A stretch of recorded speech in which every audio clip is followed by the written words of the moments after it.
Welcome everyone to today's webinar. So as everyone attending knows, COVID-19 has certainly set a lot of businesses back in terms of planning and budgeting for the 2021 year. In this KnowHow seminar, we have some of the most experienced experts in the industry here to help you build the most effective strategy plan for 2021 to get you back on track. So we're going to be touching on topics such as what makes a good strategic plan, what does the strategic plan look like, and we're even going to be going over a step-by-step guide to creating the best plan possible. So all the while, our all-star experts are available to answer any questions you have throughout the event. So if you got a question, make sure to type it in the box and we'll get it answered right away.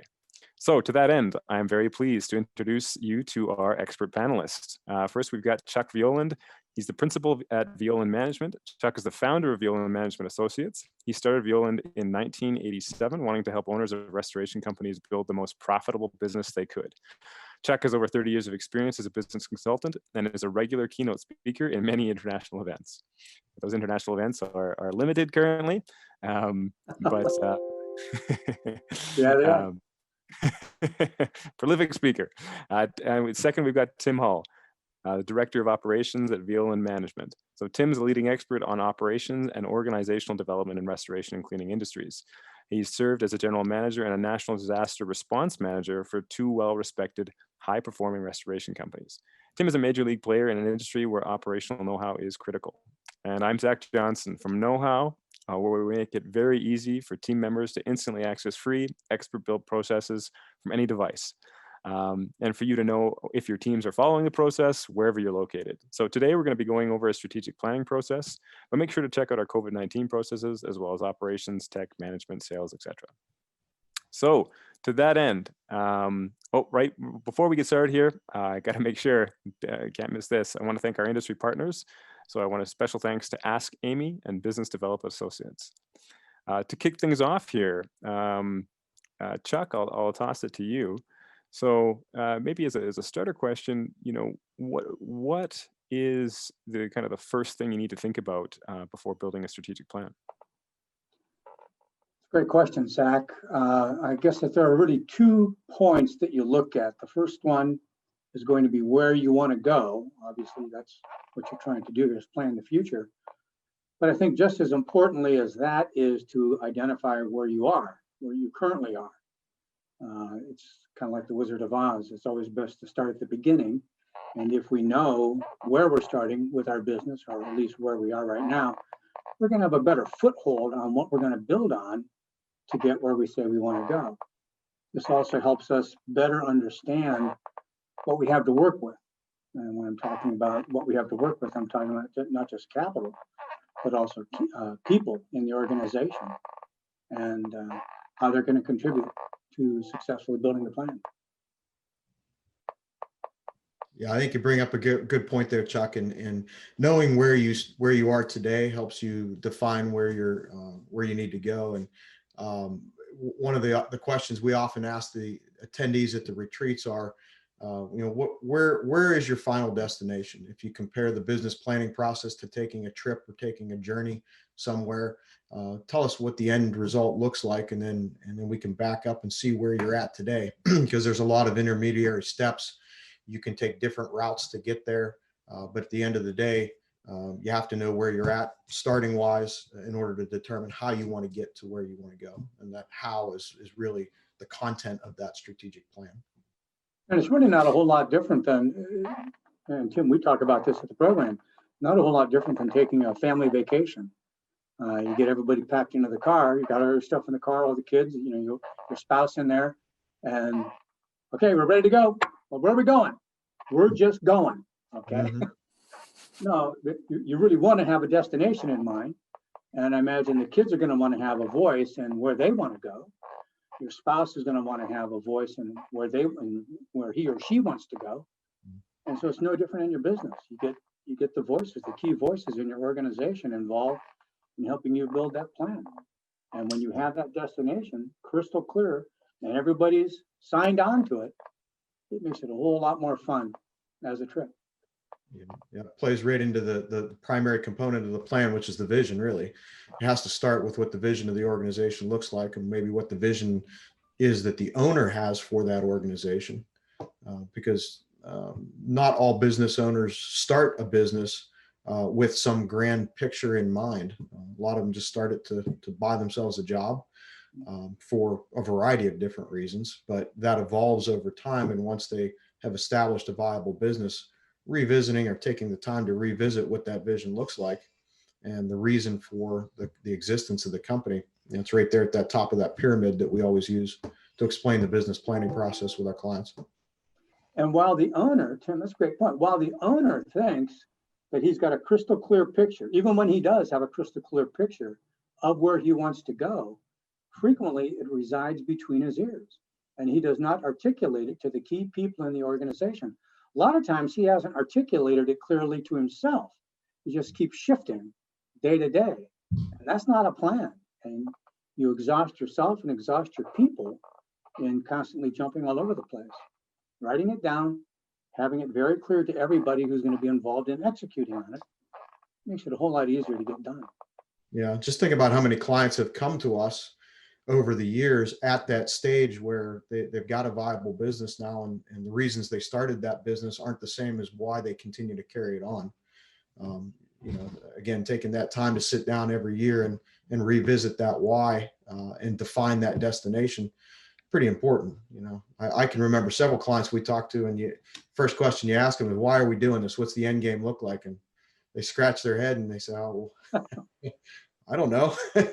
I'm doing it because I'm having fun, or I'm doing it because I'm making money, but I didn't think there really had to be a destination there. Yeah, and Tim, to your point, when the company is smaller, and you're right, a lot of the folks that attend these programs, especially when they're smaller for the first time, it might just be the owner and his spouse or her spouse. Mm-hmm. And so they're working together on this thing. And the plan may not have been a huge issue up to that point, and it may not be now as the company continues to grow. And you have other people involved in the organization, and they need to know how to measure their success. They need to know how to measure their activity, their contribution. It becomes critical that it's written down. Everybody can see it. Okay.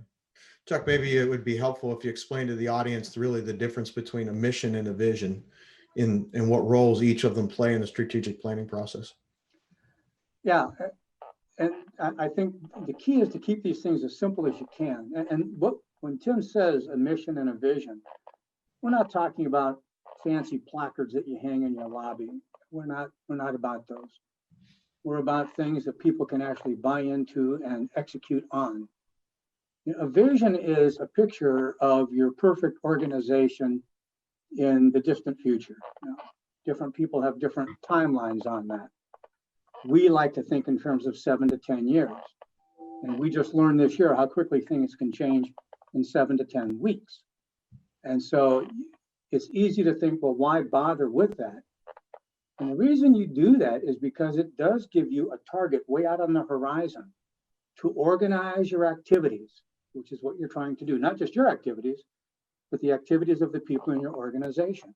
So that's the picture of the future. The mission is why you do it. And you could look at a mission as a purpose.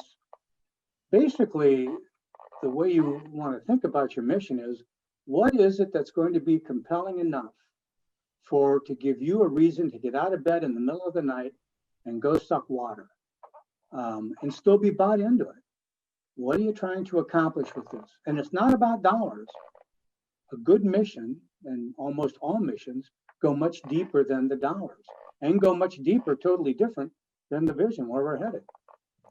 Chuck, could you give us maybe an example of a good mission statement? Well, I can give you an example of our mission statement, Violand Management. It's not that ours is perfect, but it's one that I'm very familiar with.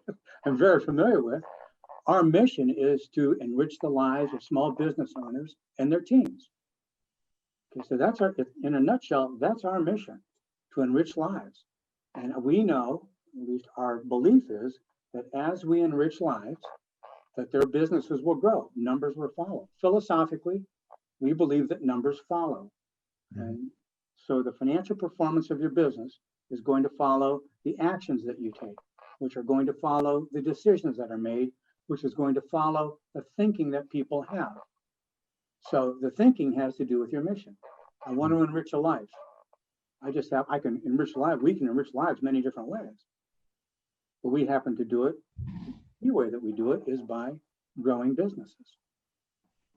Yeah, absolutely. And come back to a more simplistic example for you, Zach, that family vacation that Chuck mentioned before that we use as a pretty common example with our clients at the business planning retreats is the why or the mission is really the reason you're taking the vacation. Maybe it's because you want to spend some quality family time. Maybe it's because, work is stressful right now and you need to relax a little bit. Maybe it's because it's an annual pilgrimage that you take and you get a bunch of folks all together in the same spot at the same time. Either way, there's a reason why you're doing it, a reason why people go on that trip.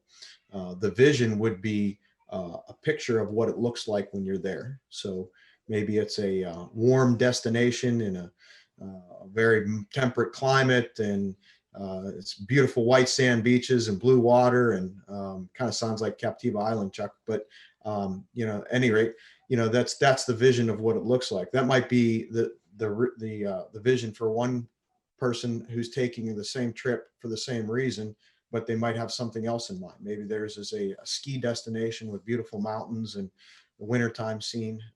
So it's unique to each company, but that's kind of the difference between the mission and the vision. That's one of the things that continues to inspire me as an advisor to small businesses is looking at the missions. And it's amazing how deeply they go, at least the ones that I'm most taken by, how deeply they go with helping people, with basically giving back. And I've seen examples of clients who had a very difficult time growing up. And what their mission is to allow people in their organization to have a better life than they had, to be able to develop themselves on an easier track than they had. I had a lady at a program I was doing at John Don years ago, where we just did a real thumbnail planning session. And she was willing to contribute that her mission, her husband happened to be Puerto Rican. And this was right after the hurricane hit Puerto Rico and destroyed so much. What their mission was to provide opportunities for people to come here. Many Puerto Ricans were coming here to have a life because their life had been destroyed on the island up to that point. And so they wanted to provide that. But perhaps the most, if I can just tell a real quick story here, I think the most emotional one that I've ever had was a guy at one of the programs I was doing at John Don again in St. Louis. And the guy was probably in his mid-60s. And so we went through the exercise and they wrote down what their mission was and what their vision was. So I asked him to talk about if anybody wanted to volunteer what their vision was for their business. Now, not the mission, but the vision. And the guy raised his hand and he said, I just want to make a comment. He says, a year ago, I was clinically dead. I had died on the table and I had been declared dead. The doctors were able to get me back. He said, and I realized when I came back that had I died, I would have left my wife with a mess to clean up in the business because I had not been a responsible businessman and I had not managed the business properly, and she would have inherited that. And so my mission or my vision now is to create a business that I can exit successfully so that I can have something for my wife and so that nobody's going to get stuck with the mess that I had before. And I thought, holy cow, this guy's not even looking at 5 years. He's looking at, I'm just happy to be alive. It doesn't get much more compelling than that. Wow. No, that's great. And I think that just encapsulates the essence of it, probably. It's like not to have it be too long and complicated, but kind of get down to the root of what you're really trying to do. Yeah, and don't write somebody else's. Don't write somebody else's mission, somebody else's. We see this happen all the time. I see Tim shaking his head. And, we do see this happen. They want to copy somebody else's. Don't. You know, for those people who are really stuck, I always say the reasons why people are in business are really you can put them into three buckets. There's three buckets why people start businesses. The first one is to sell it. You know, they're creating an investment that they can sell down the road. It's a financial decision for them initially, and that's what continues to drive them. The second is a legacy, or to pass the business down. And really, I thought for a long time that was the primary reasons why people started businesses. And then there was a third reason that popped up, and I didn't gain a full appreciation for it until I spent the last 12 years working with a bunch of small business owners like Chuck, in that really true entrepreneurs are unemployable. They don't either can't work for someone else or don't want to work for someone else. So they essentially started this business to buy themselves a job, buy themselves an income, and that's how they sustain their livelihood. Doesn't matter which of the three buckets your business fits into. What's really important is gaining an appreciation for what that mission is, and then clearly articulating it to your staff. Now, you don't turn around and say, hey, I'm building this business so I can sell it and make a bunch of money. That's not exactly something that motivates your staff. But you can find deeper reasons as to why you're doing that. Why this business? I mean, when you look at the bottom lines, the average bottom lines of a lot of restoration companies, some of these guys would be better off sitting in their pajamas on the couch trading bonds. They could gain a greater return. So what's a better use of your time? You know, it's a lot of hard work to make a very modest amount of money. So there's reasons why everybody's doing it. They just need to articulate that to their staff so they can motivate them. And a lot of And them, maybe this is I'm sorry, go ahead, Zach. no, maybe it's a generic question. Sorry, Chuck, but why is the vision and mission so important to a strategy? Great question. Tim, you want to take that? Yeah, well, I don't think that they have to be related. So strategy comes into play when you identify an opportunity for your business, and it could be a new service line. It could be a service line that you already offer in your existing lineup. It could be any way that you think you can gain a strategic advantage over your competitor. A lot of times our clients have grown their businesses because they've identified underserviced markets.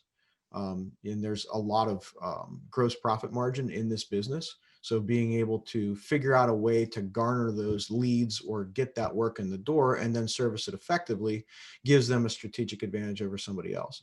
The mission, we use a kind of a triangle as our business planning metaphor, and in looking at the top being the top priorities, the mission and the vision really drive the congruency through the rest of the things that you want to accomplish. The objectives that you have, and we'll get into some more detail here in a minute about how working down through the components of the plan. But each one of those different components, whether they be goals or objectives, can have a strategy that goes after it. Give you an example, right? Most restorers in this country do a mix of residential and commercial water damage or fire damage, and they offer both mitigation and repair services. We've had clients be successful in the past by establishing niches, identifying opportunities that are out there in the marketplace, and maybe focusing on one service line with a particular type of client, whether that's mitigation services in healthcare industries or assisted living facilities, or maybe it's contents cleaning with a particular type of demographic that's in their area. Those are all strategies, but that doesn't change the mission or the vision of the organization. Well said. That help, Zach? Yeah, I think so, because I think that sometimes in my experience in franchising a business, that people go, yeah, we've got a mission statement, we got a vision, but like we really got to make sure that like the strategies are nailed down. And I think sometimes people maybe don't see the inherent value of having a really simplified or updated mission or vision statement. Mm-hmm. But they're constantly going to update their strategies. Yeah. Zach, if I could just throw a real quick plug in here, and then I'm not going to go any further with it. I think that's part of the value of writing a business plan with other people who have experience in doing it, which is one of the reasons that we do strategic planning retreats. It gives them a chance. Those are difficult, quite frankly, mission, vision, strategy, those are difficult terms to wrap your hands around. Mhm. And if you've never done it, you might not see the value, and you might not do yourself a favor with them. Being around people who've done it before, or with advisors who can guide you through the process, it helps enormously. That was part of the reason we put that handout together for the program today. Yeah, I'm thinking specifically to articulate the point with an example, Zach. Two very similar companies that we've worked with for a lot of years. One of them, they're in major city areas, but they're not anywhere near each other in the country. One of those was a fiercely independent contractor for a lot of years, where they did not participate in a lot of vendor programs, TPAs, third-party administrators, managed repair networks, none of that. I mean, they went out, they got their work directly from their local contacts or relationships they've established over the years. And they were very successful in doing that. A similar company that we worked with for a lot of years too, took a different approach. Even though they had similar reasons for why they existed, they wanted to help people, and that's a common one in our business. So they've got a mission of, they want to be able to help people, do it at a profit. So they're going to service this, residential comprehensive type of marketplace. The other contractor in a different market chose to go exclusively with the TPAs. So they built their business model around something that was able to reduce the cost of delivery to a point where they could make money, an affordable margin. And they grew very rapidly over a series of years, simply because they were able to put the things strategically in their business through that planning process to allow them to continue to make profits, to reinvest in the company and continue to grow. So two, black and white kind of examples that were both accomplishing the same thing. They just went at it from different directions. Cool. Okay, that comparison is really useful because, again, I think that you alluded to it a little bit, Chuck, when you're talking about doing it in a group of people. But it's one of those things I think a lot of companies know they need to do, but seeing the inherent value is difficult to plot out 5 to 7 years. Oh, yeah. So making sure that you nail that down and it being in alignment, it sounds like if you do it well, you can do it once and you don't need to come back to it too often. Right.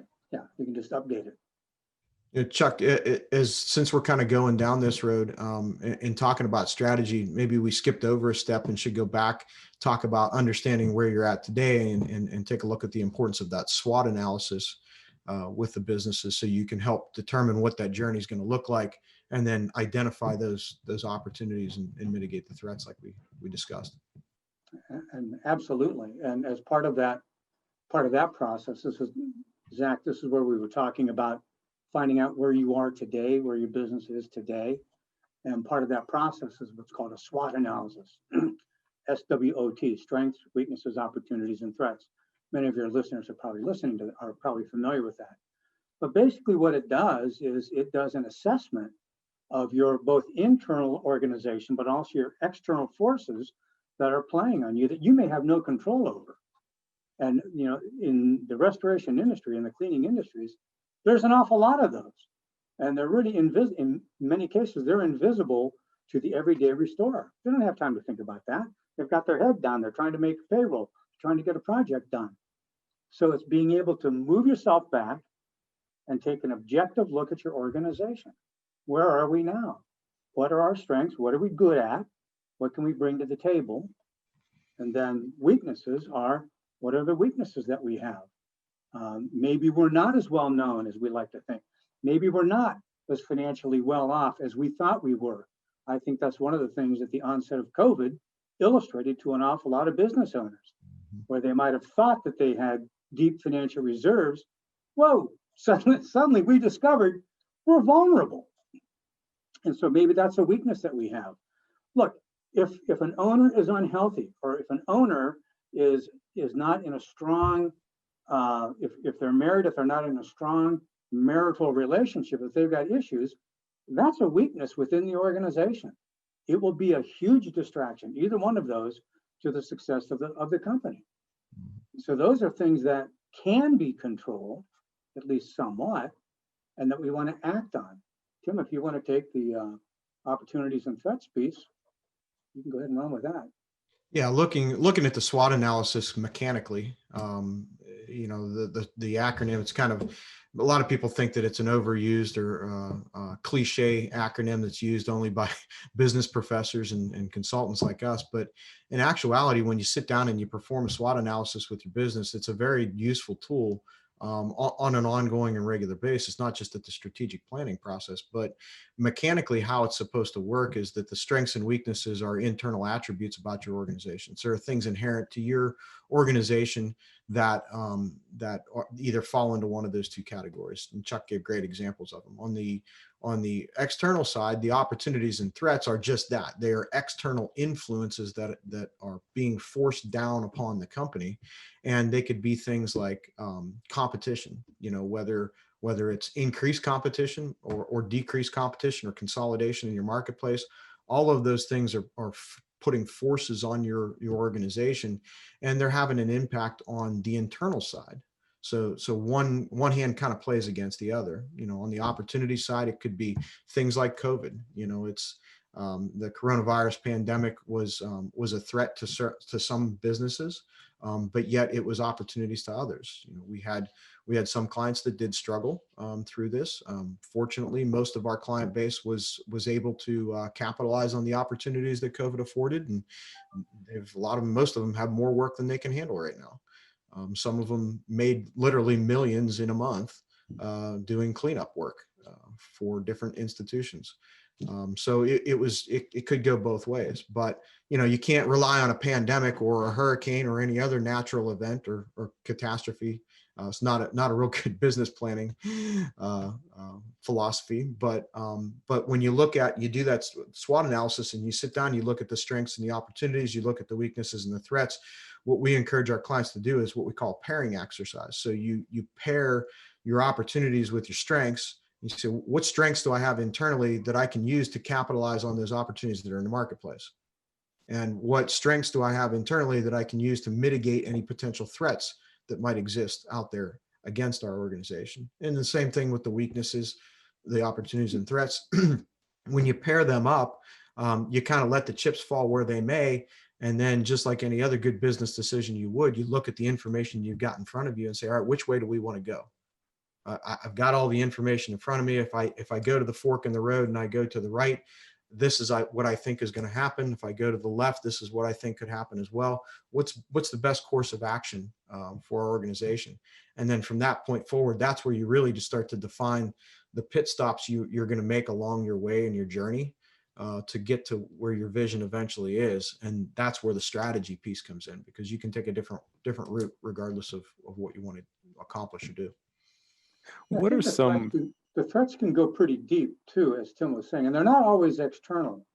A lot of threats are internal. And a classic example of this that we run into frequently is when a business or an owner has an overdependence on one customer or an overdependence on one person. That can be a huge threat to an organization. General rule of thumb that we use is if one customer represents more than 20% of your revenue, and many companies have that, they think this is great. I've got this customer who's feeding us work all the time, and it is. It's also a threat. If they fire you or anything happens that their policy changes, you're going to bleed, okay? And you're going to bleed bad. And you can avoid that by, one way, getting more customers. Don't fire the one that you have, getting more like that. Are there any other big mistakes that you see people make when they're doing a SWOT analysis on their business? Things they miss or things that they over exaggerate, or maybe like the golden goose analogy there, not realizing that all their eggs are in one basket. Yeah, Tim, looks like you had an answer for that one. Yeah. I think the biggest one is not being honest with yourself. This is pretty common when you're sitting in a room with a bunch of smart people. Maybe you've got your management team around you and they're throwing out different either strengths or weaknesses, and you try to cover them up. You're not being honest with yourselves. It's a time to kind of really strip down, get naked, look in the mirror and say, hey, look, this is me, or this is us. And what do we need to do to look better? Maybe that's a bad analogy, but at the end of the day, everybody's got to get naked, right? That's a great analogy. I remember years ago, I given advice to a room full of restorers. about going back and doing exactly this. So it must have been a year later. I'm back addressing the same group, and one of the guys in the group raises his hand. The guy's kind of an old contrarian, one of those guys. And so he raises his hand. He goes, "I followed your advice last year, and I went back and I got my group together, and we all sat down, and I asked them to tell me what they thought about the company and where we were headed, doing the basic SWOT." I said, "Great, how'd that go?" This is in front of the whole room. I go, "How'd that go?" He goes, "I hated it. They made me mad. I got up and stormed out of the room." I thought, well, that didn't go right. So Zach, in answer to your question, what do some guys do wrong? They take it personally. They don't listen. Tim's spot on. You got to get naked. And that's a scary place for any owner to be. Right. Yeah. And if an owner can be intimidating, which Chuck is not, but I can remember one specific company that we worked with, very large company, and had a big management team, half a dozen people sitting around the table writing a business plan, and they're doing the SWOT analysis. And there was one big elephant in the room, and that was the owner's propensity to take advantage of the company funds. And freely spent as he chose. And really what he was doing was robbing the company of operating capital, and tying one hand behind the company's back because they couldn't pursue certain initiatives they wanted because they didn't have the cash flow to do it. So the opportunity for that company to grow was pretty significant, but the owner kept holding it back. Well, do you think that 6 people that are sitting around a table are going to tell the owner that he shouldn't take so much money from the business? I like my paycheck, but I don't think I'd tell Chuck that.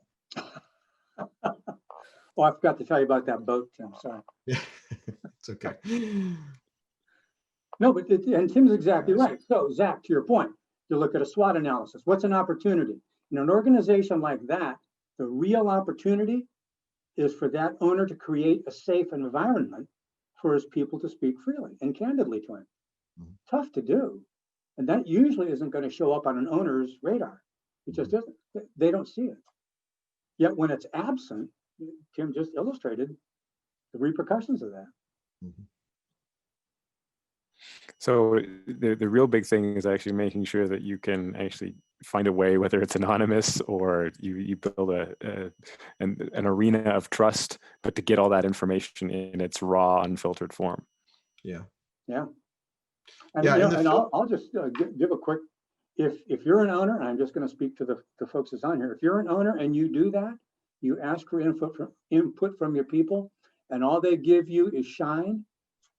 You don't have a safe environment. They're not feeling safe giving you counsel. They're not going to tell you that, all right, because they don't like former in front of their title. So they're not going to give you what you need to hear. So the work now becomes yours to create an environment. That's hard to do, but create an environment where people do feel the freedom to speak honestly. Yeah, and Zach, you used the word filter. Just to expand on that a little bit, that is one of the bigger mistakes that we see as well. People trying to shut other ideas down. When you do a SWOT analysis, there's no such thing as a wrong answer, or there shouldn't be. But if you find the conversation when you're sitting down to do it, where individuals are trying to maybe squelch ideas, or that won't work, or no, that's not the case. We're not that bad at that. Those types of things. It's really an exploration exercise. And until you really are honest and you throw those things on the table, the strategies you choose to take and what you want to accomplish down the road with your business plan, they maybe look completely different than what they should look like. And you may be missing opportunities, and you may be not addressing certain weaknesses that you have in the organization that need to be corrected. And we've had occasions where we've had people at our programs who were not the owner, but rather the key managers within that organization. And they are there trying to write the strategic plan for the business. And invariably we'll ask them, well, where's the owner? Well, the owner felt that he was too busy. He couldn't get away to come to this thing. You know what? It ain't going to work. Mm-hmm. Okay, so he's not there for a reason. And until he's there sanctioning what's going on, there's no sense in doing it. Mm-hmm. How often do you see companies who maybe have used a really good tactic to get where they are sort of become hamstrung by the same tactic to get farther? Every day. Every day we outgrow ourselves. No, absolutely. That's a huge part of the value of removing yourself from the firefight, get away from the daily phones and all the distractions and the doors, people coming and going, and take the time to think it through. Okay, are the things that got us where we are the things that are going to get us where we say we want to go? And if they're not, then we've got some work to do. That's the purpose of a strategic plan. Zach, a big part of the decisions that you have to make in a strategic plan isn't just what are we going to start doing, it's what are we going to stop doing. You're already working, so you got to get rid of something if you're going to add something else to your plate. Yeah, Zach, I remember having a very pointed discussion with a young restorer a few years ago. And, they were very blessed with a number of consecutive years where they grew pretty significantly. And they nailed down one big job after another, or they had a couple hurricanes that they attended to and got lucky, got a lot of work, or, there was a storm, you name it. If it rained horseshoes, this guy was standing underneath that cloud. And I think at some point he recognized that, because in the planning process, if he was a $12 million a year organization here, but yet he did $20 million in revenue last year, he didn't write a plan for 24 million. He wrote a plan for 14 or 16. And I questioned him on that. And there was, a really good, frank discussion about, hey, let's be realistic and not kid ourselves that we think we can replicate this same thing over and over again. A 180 from that, or another example might be if you intentionally wanted to solicit revenue from those particular types of events, and that was part of your plan, then you do have to count on getting a certain number of large projects. And the strategies you take to land those may have an impact on your business development unit. It may have an impact on your financing unit. It may have certainly going to have an impact on how you structure things operationally in your business. So there's a lot of different moving parts there. And I think that's a nice transition from the SWOT analysis into the strategies and understanding where or how you want to get to where you want to go. Cool. We just got actually one quick question from a listener here. It's maybe a bit of a curveball question, and we can jump back into the process here.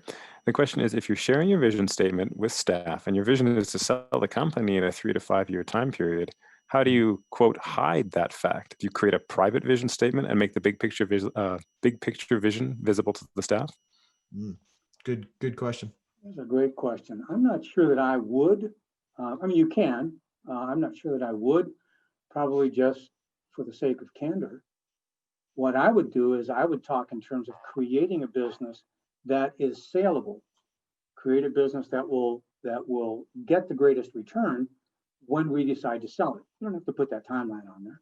Mm-hmm. But as Steve Toburin likes to say, run your business today so you can sell it tomorrow. And my vision would probably revolve around that.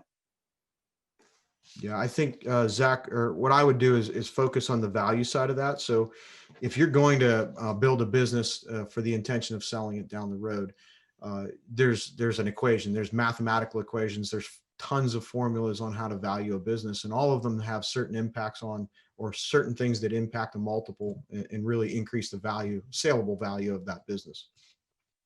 You can pick any one of those hundreds of metrics to use as a way of articulating what that healthy organization needs to look like in a visionary state, without saying the reason I'm doing this is to sell it.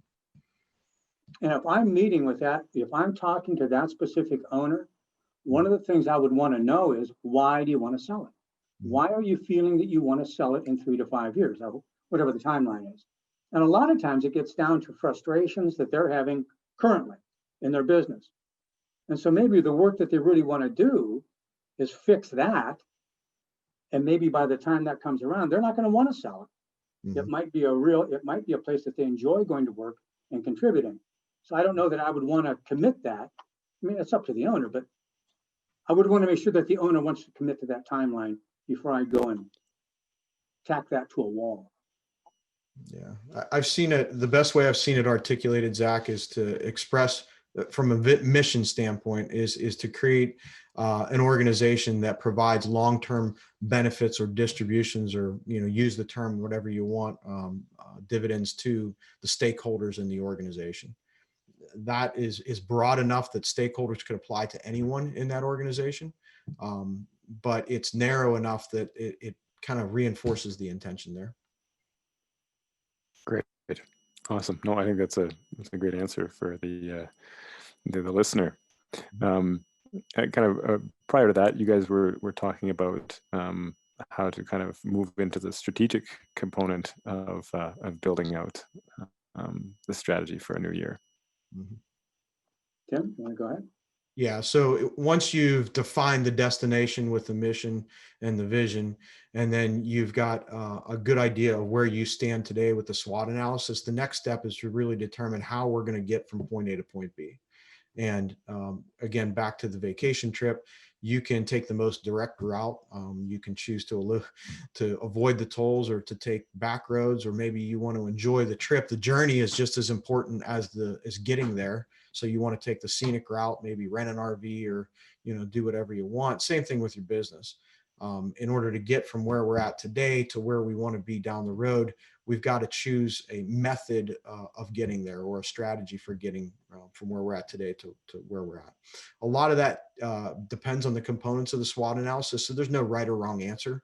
But either way, whatever that destination looks like, understanding how you're going to get there is going to define and have an impact on the different functional areas of your business, whether it's human resources, finance and accounting, operations, sales and marketing. It's going to drive all the things that are going to be done between now and the next 18 to 24 months. So the strategy that you're going to use, we use a lot of examples with Southwest Airlines in the presentations that we do to articulate points.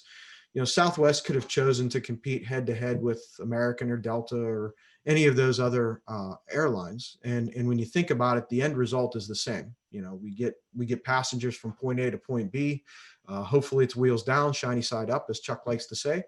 But how you get them there is much different. And American, Delta, the big airlines, they have chosen to cater to a certain type of traveler. They afford a certain price point, and the way their planes look, the way their employees act, the way their systems operate, they all are in support of the strategy that they took to get there. Southwest chose to take a different approach. They appeal to more of the casual traveler, maybe the younger traveler these days, or the family folks. And everything that they do operationally or financial wise supports what they do. They have a big heart on their airplane for a reason. It's because they're customer centric. They want to love their customers. So from the way you book your tickets, to the way they don't charge you for your bags, to the way they have seat assignments, all of that stuff is done intentionally, and it all revolves around a strategy that they chose to get to where they're at in the market position today. At the risk of using the family car and family vacation and flogging that too much, I want to go back and revisit that as far as what Tim's talking about, the strategy. Maybe what the parents recognized was that the family car that they have is not going to safely get them where they want to go. Maybe they need a new car. And so that might be one of the strategies. We need to get a new car to go where we want to go. As a business, we might recognize that the people we have on staff don't have the skills to go where we say we want to go. It doesn't necessarily mean I replace the people, but maybe I develop the people. The owner of the family might, or the head of the family might also recognize we don't have enough money to actually enjoy the destination once we're there. So again, maybe the strategy is, let's figure out how we can earn enough money and cobble it away so that we can actually enjoy ourselves when we've reached our destination. In a business, it might mean that we're not making the money that we need to make, doing the kind of work the way that we're doing it. Maybe we need to change that pricing model. Maybe we need to change our customer base, whatever it is. Solve that problem as a strategy to achieve that vacation or the vision. That's an example of a strategy. Yeah, Chuck, just think about the two restoration contractors that I enjoyed my time in the business with. Two night and day, two different animals, really. I mean, the first organization was a very well-known market leader in the residential restoration area, probably one of the largest in the Pittsburgh area. Our market was very defined. It was the residential consumer. It was turnkey, mitigation, repair. We did a lot of program work. How that comes down to like what you do on a daily basis with your employees, our drying strategy for mitigation was a very non-invasive approach. So we didn't do a lot of demolition. We used a lot of equipment. We were there to save materials that were in these properties that we were working in. The second organization that I was a part of was a large national commercial focused company. We did a lot of work in schools, hospitals, universities, commercial buildings, institutional facilities, you name it. And in that particular space, the value of the real estate that we were working in went well beyond the physical value of the materials that it was made of. So saving flooring, saving drywall, or any of that other type of stuff paled in comparison to the amount of revenue value wise that was there because of the use of that space. So consequently, our drying methods were very invasive. We dried very little. We did a ton of demolition. We did some environmental control, and our objective was to get the occupant of that building back in the building as quickly as possible. So two different strategies, no right or wrong answer, but both successful organizations. So, but one of the important takeaways from what Tim just got done saying is, take a look at how the stuff they were doing today was affecting where they wanted to go in the future. Mm-hmm. And I think it was Peter Drucker, who made the comment, strategic planning is not about future decisions. It's current decisions that will affect the future. And that's the key to it. If I know where I'm going, I can change the decisions I'm making today. Right. That's the purpose for a strategic plan. Yeah, and that kind of moves us down further in that pyramid that we talk about. So at the top, with the mission and vision being where everything is derived from, as you continue to work further and further down that business planning pyramid, what you end up with is more actionable items, more tangible items that are to be completed in the shorter term. So the last component to our steps in drafting a business plan is really defining what you're going to do in the next year or two down the road, and making those what we call major business objectives, making them quantifiable in nature so that you can actually say, hey, look, we're here in our progress. We can measure it, and we want to be here. We know where we stand. We know what progress we're making. And that's kind of how you build the plan out. It can go all the way down as far in the task list as what you're going to do this afternoon if you really want it to. But we try to focus on that major business objectives level. And in doing that, consider all the different functional areas of the business. So the business is made up of certain areas. Every business is made up of a certain number of areas. You've got the finance and accounting side, human resources, operations, sales, and marketing. All those different components need to work in concert together to be able to produce the result, which supports the strategy, which supports where you want to go with your mission and vision all the way up the chain. Absolutely. Awesome. So I guess the key is to keep those major business objectives to a very small number. Mm-hmm. I think what happens with a lot of business owners is that we're used to just loading all kinds of stuff on the plate. And, we have a ton of objectives or things that we want to accomplish, and we're chasing them around and we never accomplish anything. Mm-hmm. Focus it down. 3, maybe 5 over a 24-month period. No more than 3 for a 12-month period. That way you can actually focus and get everybody focused, everybody's heart beating in unison to achieve that. And then I guess making sure that you choose them, and for someone maybe who hasn't done much strategic planning before, do you have any advice on how to pare those down to 3 over a 12-month period? Oh, no, that's up to them. No, I'm joking. That's the hard work. Zach, seriously, that's the hard work. Because a lot, especially the first time out, there's just a ton of stuff that people want to accomplish and that many of them need to accomplish. So you prioritize which are the ones that are going to have the greatest impact, not necessarily the most urgent or the one that's really got your attention right now. What's going to have the greatest impact? And those are the ones that you focus on. Yeah, I would second that, Chuck. Just, people define priorities differently, but having the greatest impact on where you want to go is really what should be important. And if you can focus on something, a lot of people say, well, I can get that knocked off in the first 6 months. Well, is that still the most impactful thing you can do with those first 6 months? Or should you really start down the journey to a major business objective that's going to take 24 or 36 months to accomplish? And maybe the thing that you were going to say you could knock off in the first 6 months isn't an objective at all. It Right. might be a tactic to achieve a greater objective. Right. One of the things that we do at our programs, and a question that I think people who attend these things get tired of hearing us ask, is why? So we'll be looking at what somebody writes down, and we'll ask them, okay, so I see that this is what you want to do. Why is that important? And they'll have to answer that. Okay, so now why is that important? And eventually you move up the ladder to the point where you actually have an objective rather than a punch list or a task. But as business owners, I'm going to go back to it. We're heads down kind of people, trying to get through the day, trying to get through a project. We don't normally take the time to raise our heads up, step back and look at the bigger picture. Having somebody there, whoever it is, that says, okay, why is this important?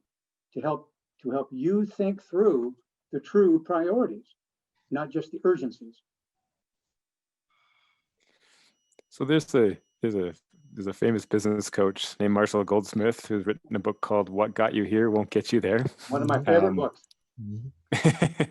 And so I guess within that framework, maybe Chuck, if you could maybe talk a little bit more about what you do and what Violand does, because I think a lot of times if you're a hardworking business owner and you've grown it to a certain extent, there should be a recognition that just because you did a really good job getting it to X number of dollars or X number of employees, that you might need or really benefit from the capacity to talk to other people to get more strategies to get it to the next level. We, as a consultancy, when we work one-on-one with our clients, at the end of the day, we grow human beings, okay? Their businesses follow. With small businesses, we subscribe to the philosophy that businesses follow the owner. So as the owner grows, the business grows. If the owner stops growing, the business stalls. So one of the things that we do is we help owners grow. We work with them with their competency, in other words, their business acumen. Do they know the things they're supposed to be doing at this higher level? And the other one is with their comfort. A lot of times people in general are uncomfortable with change. So a big piece of what we do is we walk with them hand in hand as we navigate the change that has to take place if a business is going to grow, to help them become comfortable with the change, and then to be able to communicate that to the people in the organization who are actually going to execute on it. So at the end of the day, that's really what we do. And then the business will follow. But typically, if we have that target out in the future, that vision, we have a pretty good idea of the steps that they need to be taking to get there. Tim, did that cover it? Yeah, I think you nailed it, Chuck. And one of the key points in doing that, I think, really is that it's not our goal. It's not our vision, Zach. It's our clients come to us and say, hey, I want to accomplish something. And if they don't know what they want to accomplish, we help them figure it out.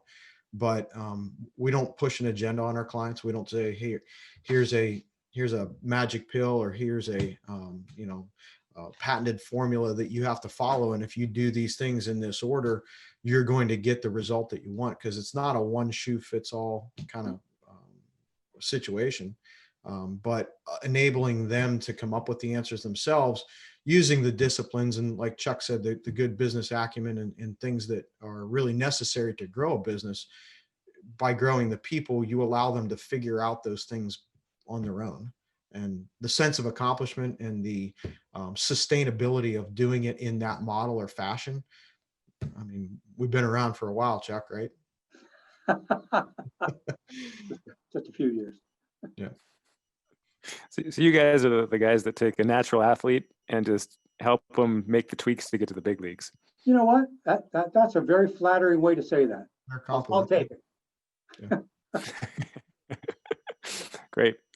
On that note, we're kind of at time for today. So I just want to say first, thanks to our panelists, so to answering all the questions and providing us with practical advice. So thanks to Chuck Violand, Violand Management Associates, and Tim Hall, Violand Management Associates. If you don't have an expert process for how to build a strategic plan, make sure you click the button below, and we'll provide you with the free PDF template. Or let us know in the chat box to the right of the screen, and we'll make sure to get that in your hands. I hope And Zach, everyone's if going to join anybody- us for the if anybody- next. I'm sorry, Yeah. go ahead. Hey, no, yeah, go ahead, Chuck.